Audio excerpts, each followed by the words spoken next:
De vuelta aquí en No Hay Derecho, ha venido a visitarme esta mañana Diego Lahoz. Él es un reconocido director de teatro y antes de salir al aire ya estábamos calentando un poco, digamos, hablando sobre el teatro y su trayectoria.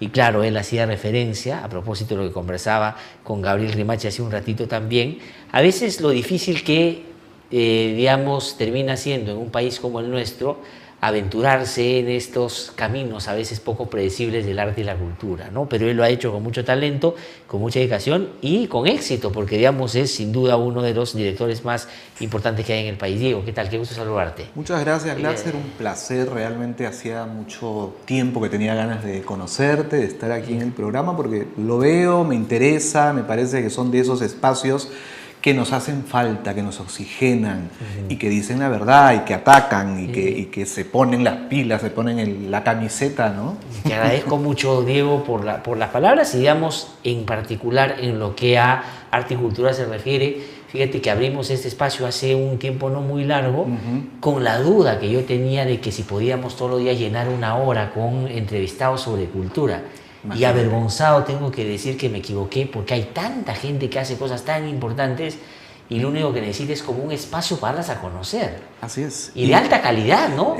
Sí, es interesante porque además no solamente estamos hablando de Lima, fíjate que nosotros los peruanos somos sumamente centralistas y los limeños más limeñistas todavía. Sí. Entonces, en ese sentido, si tú te das paseitos por nuestro país, te vas a dar cuenta de la enorme de la cultura impresionante que tenemos, ¿no? Sí. O sea, y de la gente talentosa y de la gente haciendo cosas importantes por este país. Digamos, en tanto materia prima, estamos bastante bendecidos por la diversidad de nuestro país que nos plantea una cultura viva interminable. Si a eso le sumas el talento de la gente que puede canalizar eso en otra manera de expresarlo, digamos, de verdad que es en ese sentido bien interesante. Exacto. Y la terquedad, porque yo creo que los que de verdad hacen el camino son los tercos. Los que nos quedamos, los que decimos, bueno, no importa, pues no estoy acá, pero yo sigo en lo mío. Los que somos coherentes. Diego, ¿y en qué momento te diste cuenta tú que lo tuyo, si bien era talento, interés por hacer las cosas, era también terquedad? O sea, porque cuando tú te inicias, digamos, en estas cosas, me imagino te inicias en la idea de mantener una esencia, hacer las cosas, pero te das cuenta en el camino que lo que estabas haciendo, si bien era importante, tenía desde tu perspectiva además espacio donde crecer, la realidad apremiaba un poco y tú en algún momento dijiste, no, esto voy de todas maneras, así la cosa sea difícil. Sí. ¿Tiene referencia en qué momento? Siempre. O sea, siempre hay esa duda, siempre hay esa pregunta de, ¿quiero hacerlo? ¿Vale la pena? Y en medio de eso siempre aparece algo, alguien, algún proyecto que te levanta, que te renueva la esperanza, que te da un nuevo aliento. O sea, yo ya he vivido varios gobiernos haciendo arte en este país. Y sí, pues, ¿no? Hay momentos en que uno no quiere saber nada de política y se pelea y se vuelve apolítico, cosa que no es real, pero bueno. Y hay momentos en donde uno dice, no, me la tengo que jugar, también tengo que salir a poner. ¿Y había algún momento, digamos, ya que describes el escenario donde inevitablemente nos movemos, que es escenario pues, político, hay un contexto en el que se desarrollan las cosas, el que has tenido más o menos expectativas en las que crees que han habido más o menos cosas para mejorar las condiciones para hacer, por ejemplo, lo que tú haces en algún momento? Por ejemplo, Salvador de Solar ahora como primer ministro o como ministro de Cultura antes, ¿generó alguna expectativa? Siempre hay como esperanza porque es un colega, porque es alguien a quien conozco, porque sabes que es una excelente persona, que tiene buenas intenciones, pero efectivamente las buenas intenciones no son precisamente las que a veces nos llevan por los rumbos adecuados. Con esto no estoy diciendo que me parezca que esté mal, que esté Salvador y que el gabinete, ¿no? Pero me parece que este es un país que necesita gente políticamente no tan correcta, ¿no? O sea, en el mejor sentido de la palabra, ojo, ¿no? Que no se vaya a entender mal, ¿no? Y que de verdad se la jueguen y que no sean solo buenas intenciones, sino que tengan cualidades. Alguien con que quiero, digamos, introducirme un poco a tu trabajo, que es felizmente bien nutrido y tienes bastantes cosas que mostrar al respecto, conversaba con Eduardo Adriancén, a quien tú, por Eduardo, cierto, por conoces supuesto. mucho.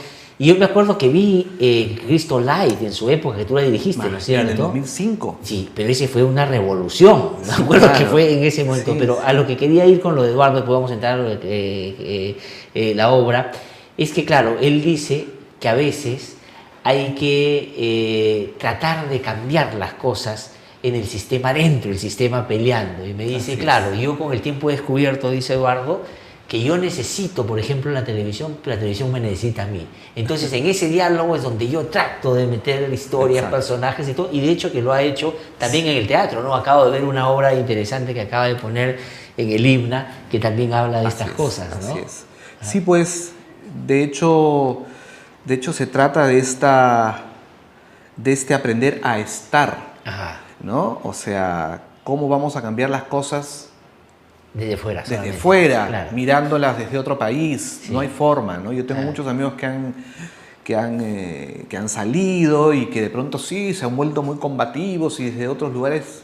Yo digo, pero ya no estás acá, no es lo mismo. O sea, yo sí siento la responsabilidad de estar acá. Siendo mi madre española y teniendo oportunidad de irme a España y que son, digamos, primeros mundos, donde voy a tener un seguro, donde si no tengo trabajo me van a ayudar, yo que tengo una discapacidad también, o sea, siento que me podrían ayudar mucho más que este país. Sin embargo, amo este país, amo esta ciudad, amo lo que hago y siento que tengo cosas que hacer. Ya, y esas cosas que de hecho no solo tienes por hacer, sino que ya has venido haciendo.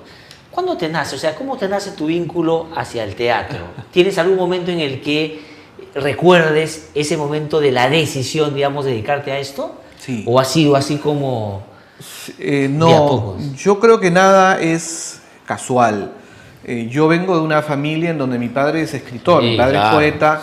Sí. Yo he nacido rodeado de poetas. Mi madre hacía teatro cuando era jovencita y nos tenía a nosotros chiquitos, a mi hermana y a mí. Y la hemos visto hacer teatro de calle, teatro popular. Entonces, está rodeado de poetas. Estudiar en un colegio como los Reyes Rojos, en plena época de guerra, en donde de alguna forma nos sentíamos contenidos, pero sentíamos que no nos estaban mintiendo, sentíamos que las cosas se hablaban. Claro. ¿No? Entonces yo he nacido con esa cualidad de dialogar, de pensar un poquito más allá. Sí. ¿no? Me ha venido a la memoria Constantino Carvalho mientras me hablabas también, tremendo referente, ¿no? Claro, sí. Yo tuve la posibilidad de conversar con él más de una vez, pero no porque estudié ahí, sino por ya una aproximación más periodística. Exacto. Y siempre me pareció un tipo increíble. Sí. Claro, yo tengo sus 2 libros Diario de Educar. Ese Diario de Educar me parece, ese debería... Es una joya. Sí, yo creo. Y debería estar, debería reeditarse, colegio, o alguna editora. Creo que Fernando Carvalho, el hermano, digamos, colega periodista, hizo un homenaje póstumo a Constantino, la publicación de estos libros, pero creo que han hecho un par más, claro, han hecho un par más, y el Diario de Educar, que yo sepa, no sé si se volvió a editar, no estoy seguro. Sí, ese a mí me parece un magnífico pero libro, es un... sí. Bueno, entonces tú tenías, digamos... Entonces, claro. No tenías escapatoria, digamos, para... estimulado por todos lados, ¿no? Yo quería ser rockero en realidad, yo quería ser cantante de rock y tuve mi banda de rock en algún momento. Entonces, y la banda de rock ya me abrió el deseo por el escenario, ¿no? Empecé a descubrir que me sentía cómodo en el escenario. Lo que sucedió es que cuando empecé a hacer teatro y me expuse mucho más, porque con el teatro ya te expone. Cuando uno es cantante arma un personaje, ¿no? Pero en el teatro, por más que armas un personaje, nunca dejas de estar tú presente y tú consciente, aunque parezca contradictorio lo que estoy diciendo, y es el teatro el que en algún momento me convoca. O sea, la gran diferencia con las otras cosas es que yo las elegí. Y con el teatro fue amor a primera vista. Llegó y yo dije, bueno, voy a probar. Y de pronto estaba ahí y no salí más. Y yo dije, esto tiene sentido, le da sentido a las cosas que yo he hecho toda mi vida. Porque yo empecé a los 25 años a hacer teatro. O sea, empecé tarde. Tarde es un decir, ¿no? Pero... y recuerdo yo claramente esa experiencia que duró 6 meses originalmente, que hice con Maritza Guti y Alfonso Santisteban. Y para mí fue fundamental, fundacional, ¿no? Pero ahí empecé con otro conflicto. Yo decía, sí, pero no sé si el escenario lo quiero como actor. De acuerdo. ¿Entiendes? Entonces Ajá. empecé a cuestionar mi lugar en el escenario. Ya, pero ¿qué cosa te hacía cuestionar eso? Que yo era muy juicioso, sentía que había una vocecita que me decía, no lo estás haciendo bien, para esto no sirve. Entonces había una cosa incómoda que yo no tenía terminado de resolver. Ya. Entonces me voy a México, Ajá. el año 98, había juntado una platita, había hecho un poquito de televisión, algunas cosas. Sí. Me fui a México y ahí empecé a tocar puertas, porque ya me había quedado, no tenía mucha plata igual, tenía donde vivir y estas cosas que te ayudan, los amigos, Ajá, sí. ¿no? Y de pronto en México aparece la oportunidad de dirigir. Ajá. Me convoca un grupo de gente que había recibido un financiamiento para a recorrer, digamos, las periferias de México, que es enorme, con obras de leyendas y mitos del México antiguo. Ya, ya. Bueno. Entonces necesitaban un director y dije, bueno, yo soy director. Ya. Y no era Pero que director, era una pues. convocatoria, o era un grupo de gente que se cae eso. Era un grupo que había ganado un presupuesto del ya, Estado. y para llevar a la práctica eso que había ofrecido hacer, necesitaba un director. Porque todos Ya. eran, claro, todos actuaban, escribían, gente muy talentosa. Ya. ¿No? Y necesitaban este director y de pronto los conocí por esas casualidades de la vida y justamente con ellos empecé. Entonces yo me sentaba y escribía todo y miraba lo que estaban haciendo y tenía que además entender que lo que hacían, lo que teníamos que hacer tenía que ser fácilmente armable y desarmable, porque Claro, teníamos para que una gira. recorrer, porque íbamos, Sí. no había un espacio específico, ¿no? Tenía que ser muy práctico, tenía que ser accesible para todos los públicos. Lo ¿no? que ya te planteaba una dificultad, porque Entonces, no siendo de la zona tenías que mimetizarte un poco con lo que... Y claro. no tenía un escenario, como más Claro. o menos tú siempre piensas del escenario, el teatro te lo imaginas desde un escenario. ¿Qué pasa Claro. cuando ese escenario es otra cosa? Claro, O sea, cuando tú no tienes sabes que qué va a ser. inventar un Exacto. escenario. Entonces, eso a mí me abrió los ojos y yo dije, bueno, eso es lo que quiero hacer. Ya. Entonces, para mí ese año 98 fue fundamental. El 99 regreso. Ajá. Y con la claridad que tenía ya de dirigir, me junto con Gonzalo Rodríguez Risco y Claudia Sacha Claro.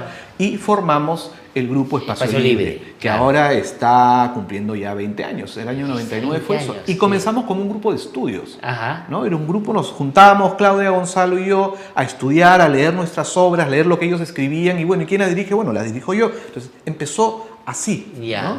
Pero el amor fue a primera vista. O sea, dejé la música, digamos, no es que la dejé la banda, la música siguió acompañándome Porque, a lo digamos, largo, el teatro porque el está- teatro te permite que Es muy todo es verdad, funcione. es verdad. ¿no? La Ahora, poesía. pero quería, digamos, incorporar a propósito de tu Sí. descripción anterior de ese 98 en México, tal vez ese fue el origen de un teatro poco quieto que has hecho tú, ¿no? Siempre. Porque has hecho muchos recorridos, obras que han ido a Ecuador, a Chile, han ido a Colombia, han ido... Sí, o sea, sí. siempre has buscado, digamos, que lo que haces también tenga un poco Así es. esa cobertura, ¿no? Y festivales fuera, mucho también, ¿no? Sí, y yo creo que el teatro es movimiento. Ajá. Y para que el teatro pueda seguirnos dando nuevos criterios, ampliarnos la mirada de las cosas, debemos movernos. Ajá. Entonces, esta cosa de estar encerrado en un solo lugar, a mí nunca me sirve, nunca me ha servido mucho, nunca me ha motivado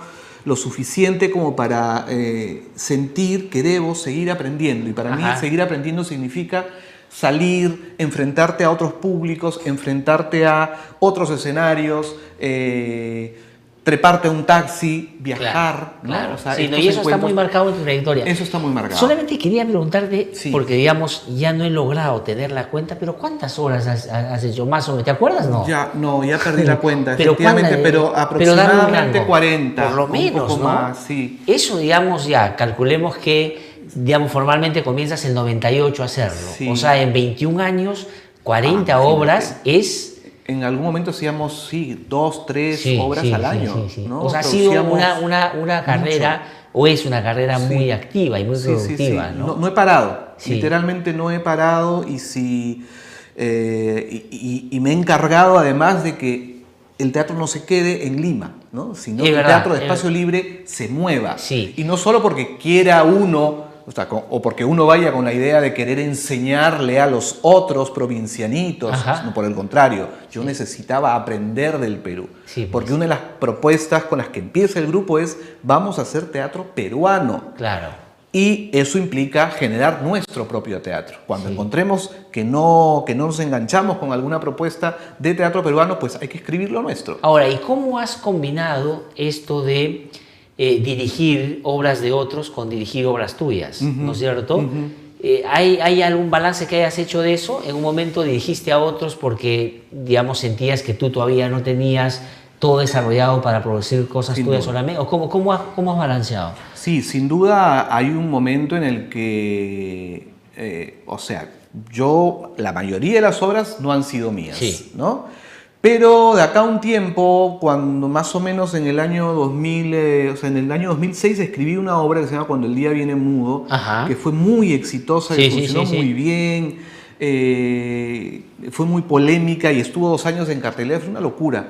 Entonces a partir de ahí empecé por el gusto de la escritura. Otra vez, la escritura me encuentra, ¿no? Yeah. Ya había hecho cosas a 4 manos con Gonzalo y con Claudia, pero el trabajo solitario todavía no aparecía como escritor, ¿no? Entonces yo soy un director que escribe, siempre digo, Ajá, ¿no? sí, Por sí, el sí. contrario, no soy un escritor que dirige como alguna gente ahora piensa. Como ahora, sí.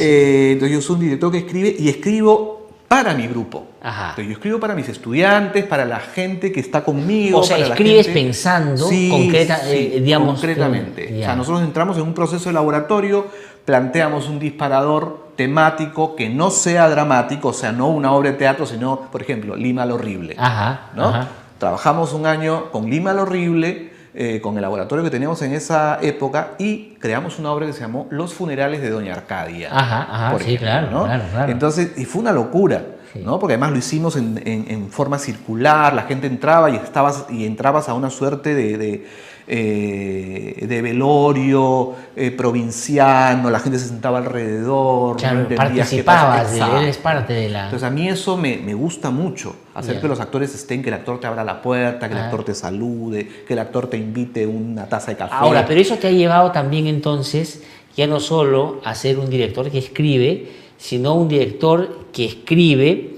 y que también ha desarrollado toda una línea de formación de gente, Sí. ¿no es cierto? Porque Espacio Libre es eso también, ¿no es cierto? Es decir, tú andas pensando en la gente que lo va a montar. ¿Y cómo haces, digamos, todo eso? Cuéntame un poquito el funcionamiento de Espacio Libre. ¿Qué es permanente? ¿Es un Sí, Espacio Libre, como te dije, nació como un grupo de estudios y bajo la necesidad de seguir aprendiendo y aprender de manera autónoma del mismo quehacer. Ajá. Que el mismo quehacer nos dé las pautas para ir transitando.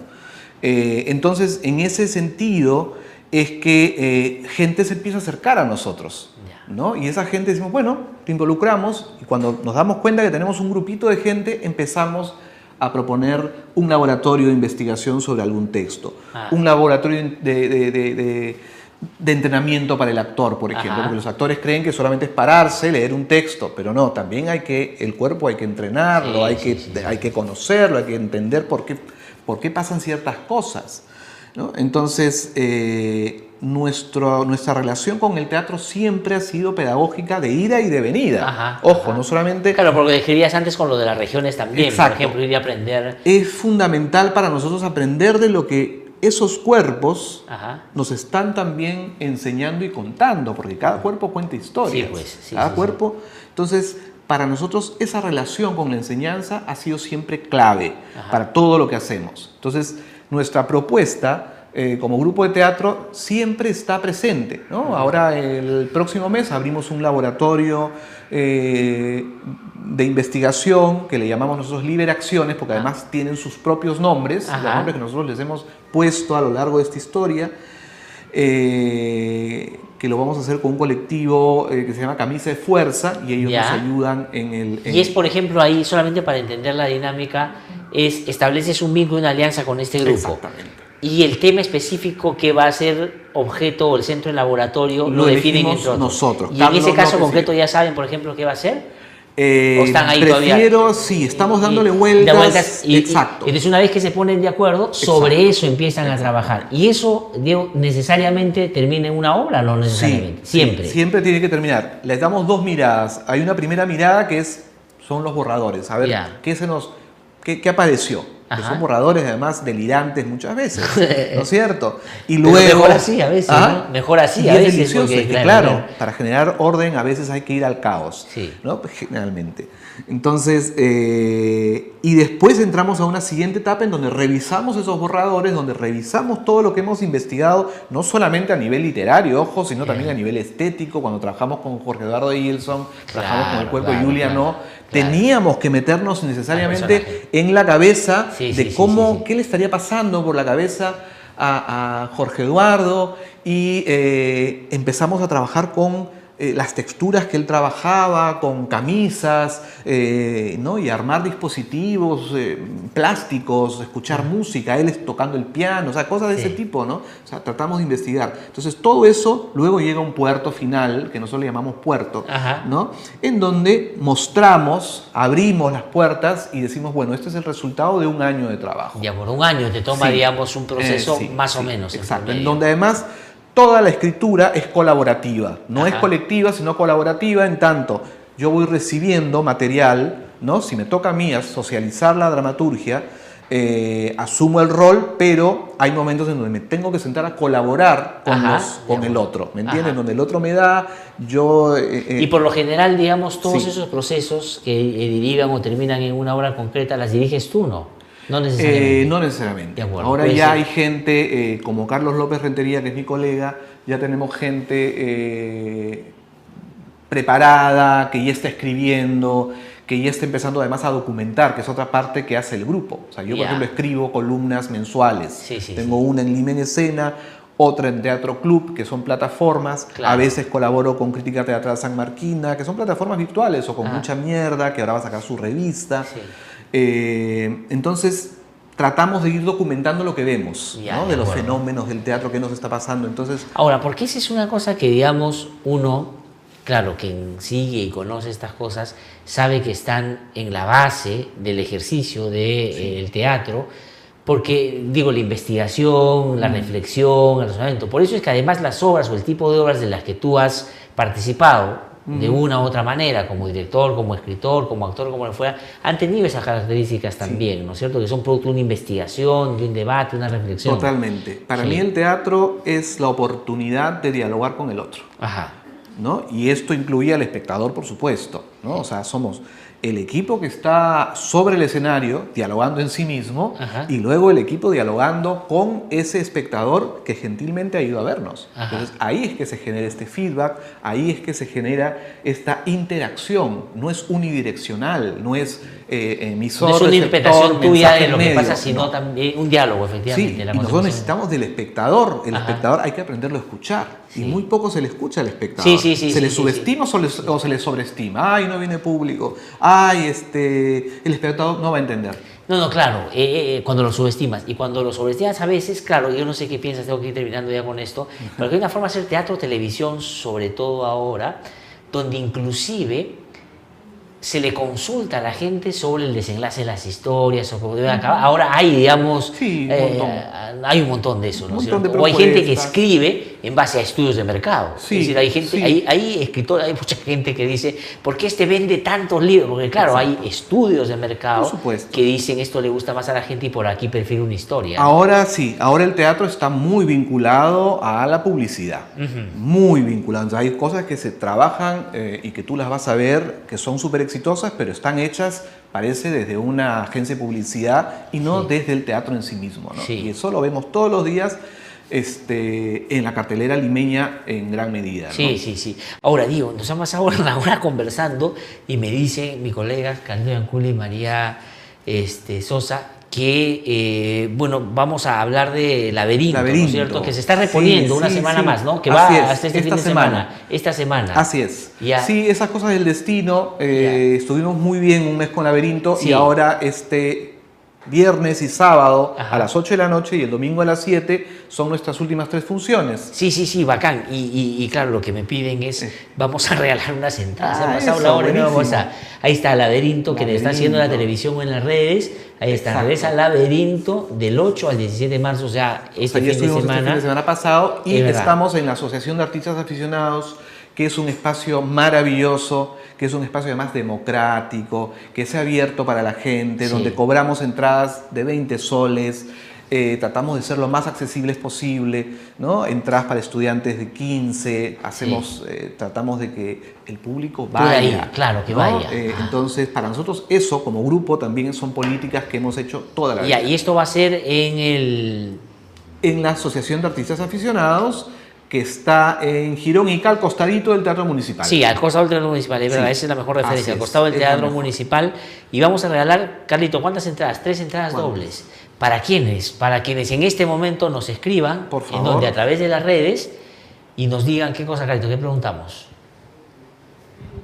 ¿Ah?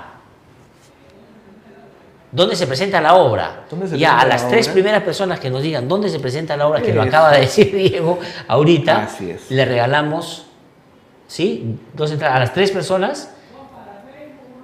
Ya, 2 para Facebook y una para YouTube. 2 para Facebook y una para YouTube. Ahorita que nos digan dónde se va a presentar Laberinto en estas últimas funciones que van a ser el viernes, el sábado y el domingo. Viernes y sábado a las 8 y el domingo a las 7.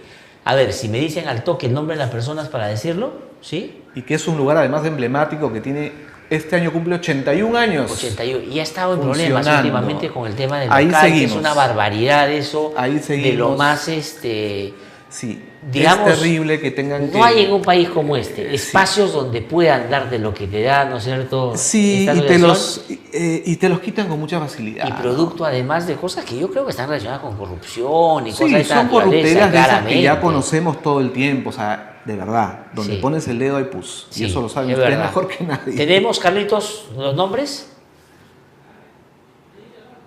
Ahorita me lo va a pasar por correo, mientras tanto. ¿Dónde funciona el laberinto? ¿Dónde se presenta el laberinto? Esa es la pregunta para nuestros oyentes. 2 en el Facebook y 2 en el YouTube.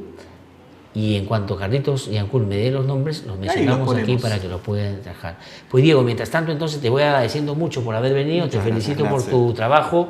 Cuando quieran, este modesto espacio está a disposición de poder difundir y poner, digamos, en relieve tan importante trabajo que vienen desarrollando, ¿no? Muchas gracias, sí, gracias Glatzer. Vayan a ver Laberinto de María Teresa Zúñiga, que es además una escritora huancaína que Sí. acaba de estrenar su última obra, se llama Génesis, Ajá. ahí en Huancayo.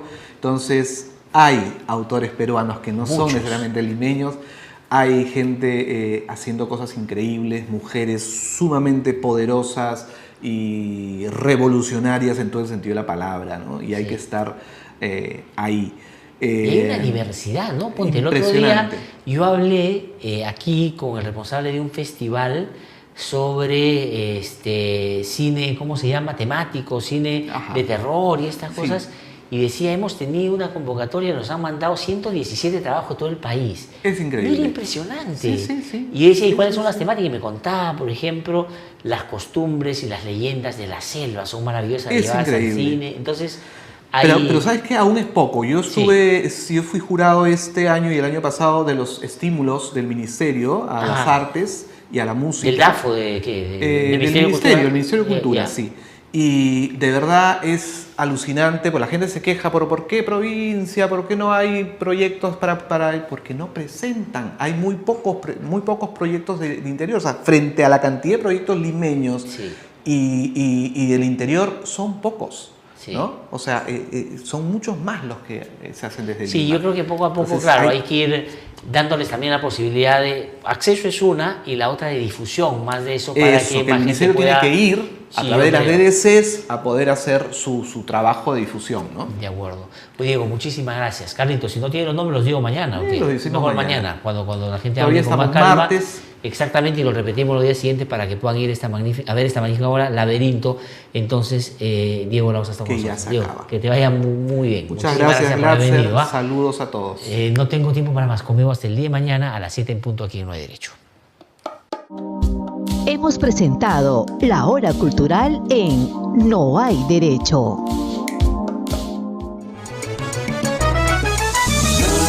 No hay derecho, no. El Instituto de Defensa Legal presentó No hay derecho. Un espacio de noticias, diálogo, debate y participación.